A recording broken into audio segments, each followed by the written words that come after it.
Bismillahirrahmanirrahim. Assalamualaikum warahmatullahi wabarakatuh.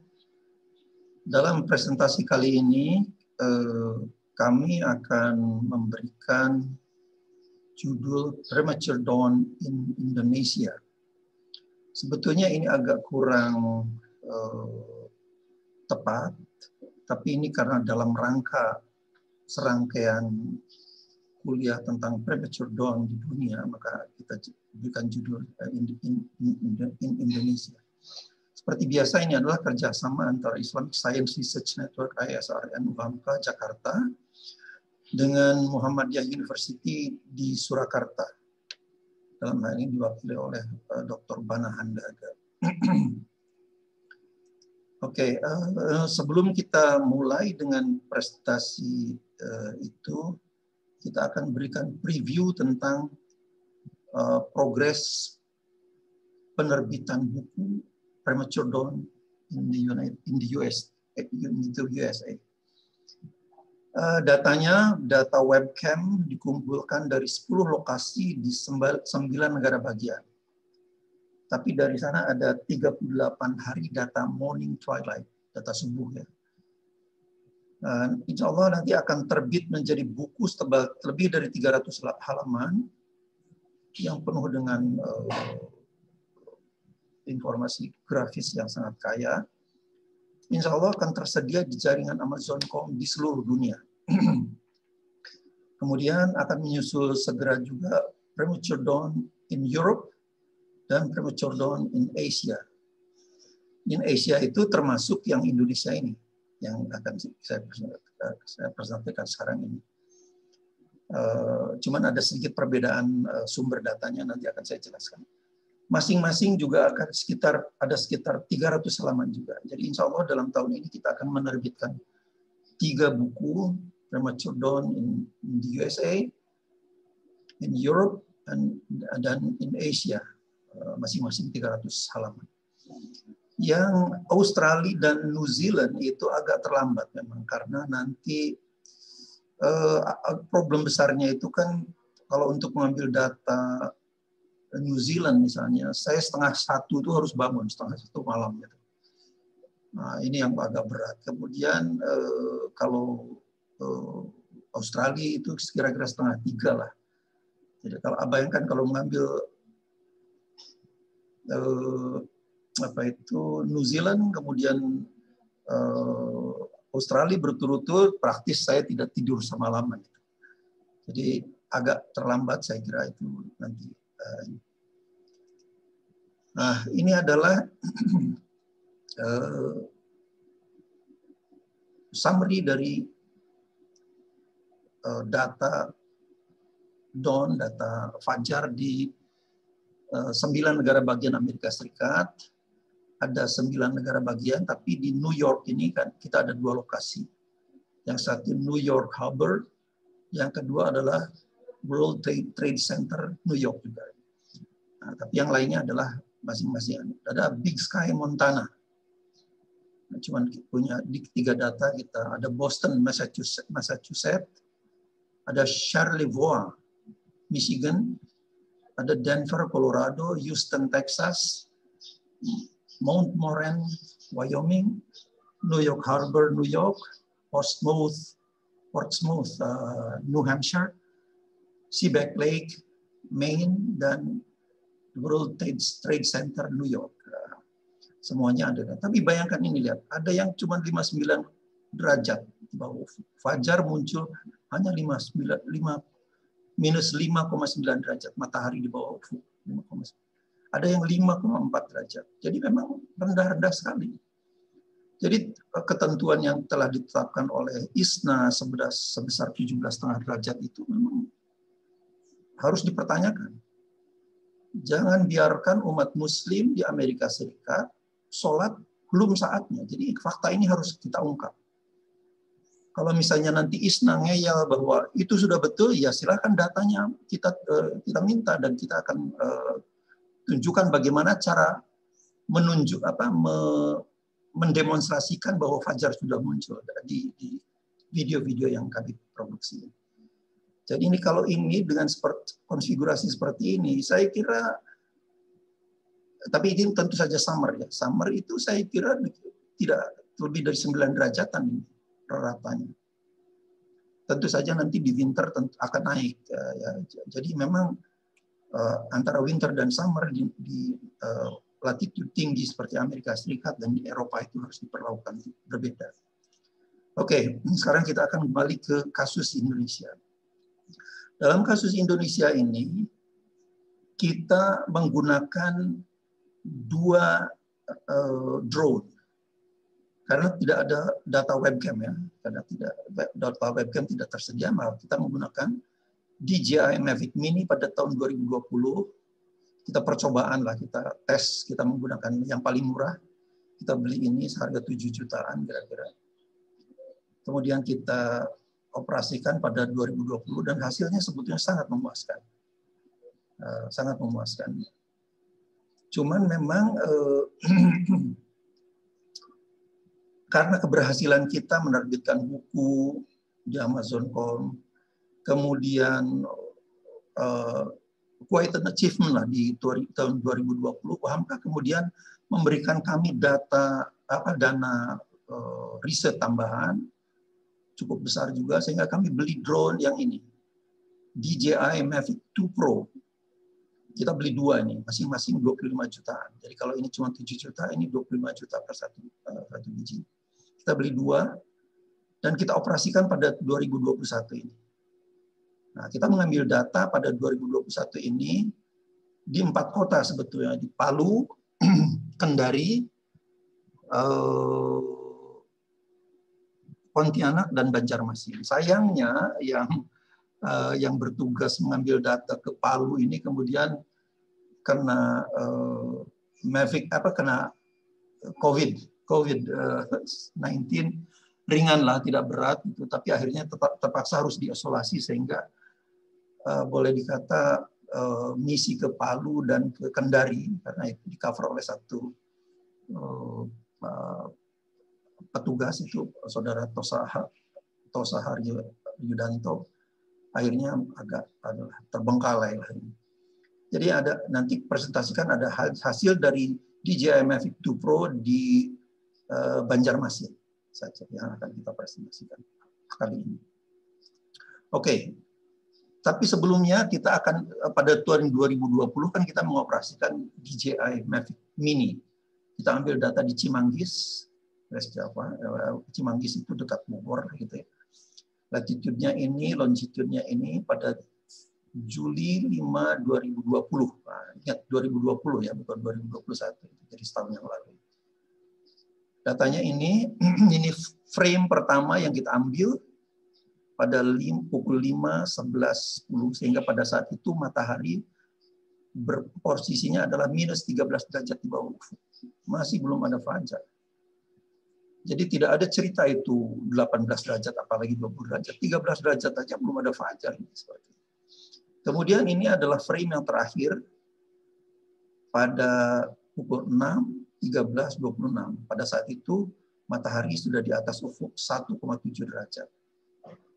Di antara ini dan inilah kita harus menganalisis kapan fajar itu muncul persisnya. Oke, nah ini seperti biasa, ini foto ID-nya, image ID-nya dari 518. Sebetulnya kan ini dari satu. Jadi jauh sebelum ini kita sudah ambil pada posisi. Tapi kita tampilkan untuk analisis data ini sejak foto nomor 518 sampai 660. Jadi ada 25 data saja yang kita gunakan. Ini waktunya. Kemudian dengan waktu ini kita bisa menghitung berapa posisi matahari pada saat itu di bawah ufuk. Kemudian ini standar deviasinya. Nah, standar deviasi ini kita plot. Nah, sehingga fajar itu di sini muncul. Ada 5:17:00. 5:17:00. Ini tidak saya cantumkan. Kalau ini 11,8, ini 9, ini kan 11, sekitar 11,5. Persisnya di sini, 11,6 derajat. Jadi ini adalah fajar itu muncul pada 5:17:10. 5:17:10. Ini sunlight detected at 5:17:10. Kemudian sehingga pada saat itu sun depression angle-nya adalah minus 11,6 derajat. Jadi jauh sekali dari 18 derajat. Oke,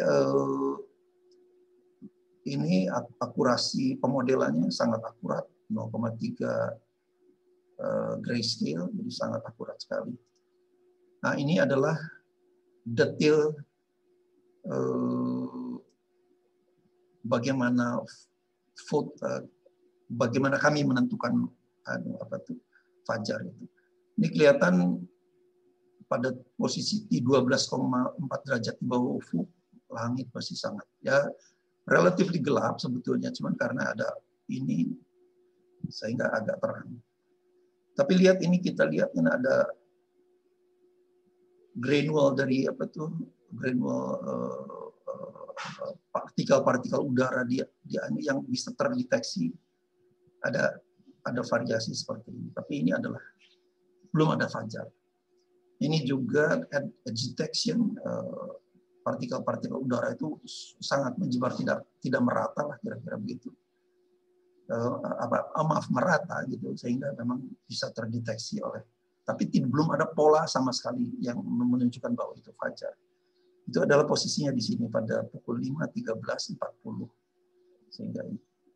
sehingga matahari adalah minus 12,4 derajat. Kemudian di sini belum ada perubahan juga pada saat posisi 12,1 derajat di bawah ufuk matahari, belum ada perubahan. Nah, ini juga belum ada perubahan, tapi ini kita langsung meloncat ke sini. Nah, inilah fajar.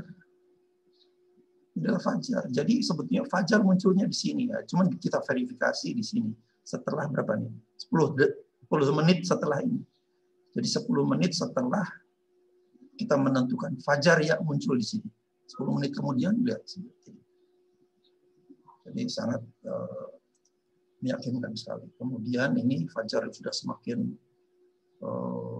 meluas, gitu.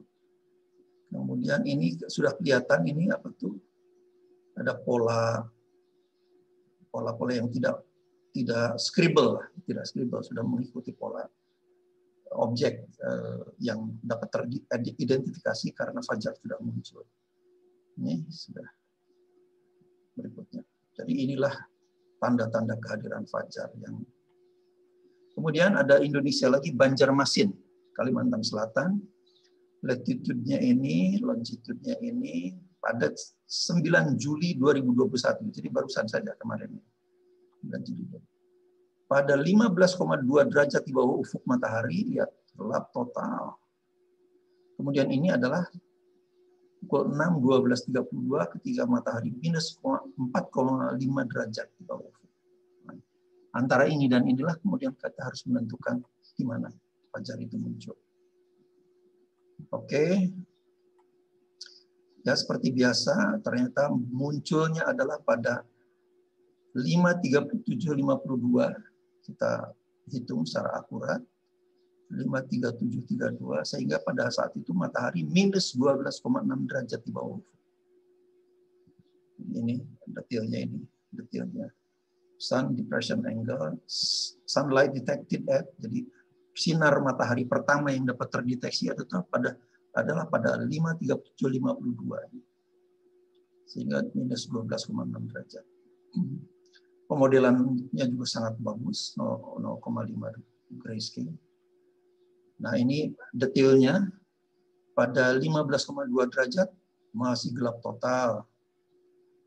Nah cuman memang komputer dapat mendeteksi, tentu saja ini adalah spot-spot sinar itu terdeteksi. Tapi di sini sama sekali dia tidak ada yang bisa terdeteksi apapun, hanya riak-riak ini yang di sini tidak bisa terdeteksi, tapi komputer dapat mendeteksi ini.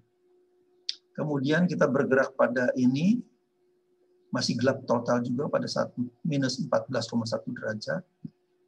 Nah, ketika di sini itulah sistem kami bisa mendeteksi, inilah kehadiran fajar. Titik kehadiran fajar terjadi di sini, yaitu pada minus 12,6 derajat matahari di bawah ufuk. Nah, ini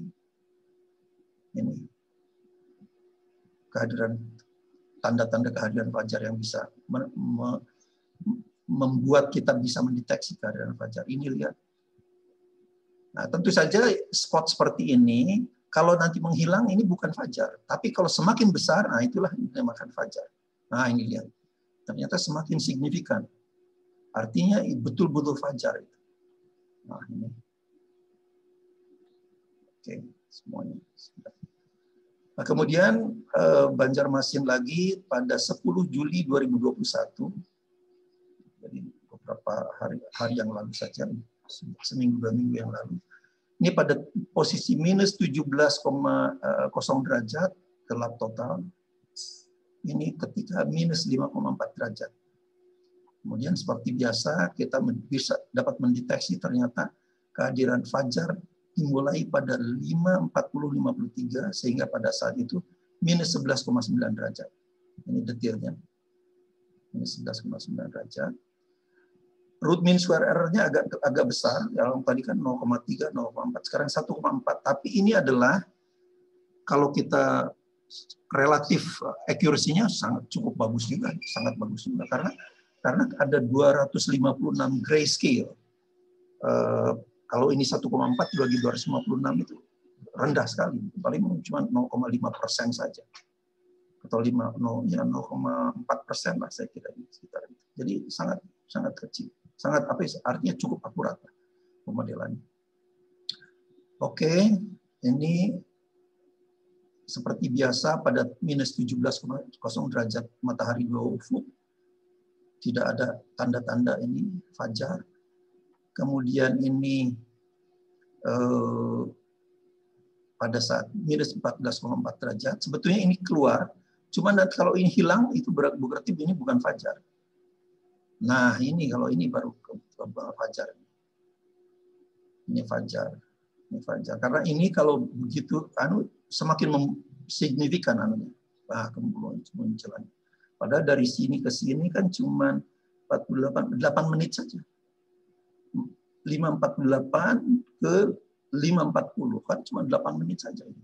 Tapi sudah ya. Jadi betul-betul kami membuktikan ya, kita verifikasi betul hasil dari analisis kita bahwa fajar muncul pada detik ini, maka itu kita verifikasi. Oke, ini adalah review dari DJI Mavic Mini pada 2020. Kita mengoperasikan sejak bulan Juni 2020, jadi udah setahun yang lalu kan, lebih dari setahun yang lalu.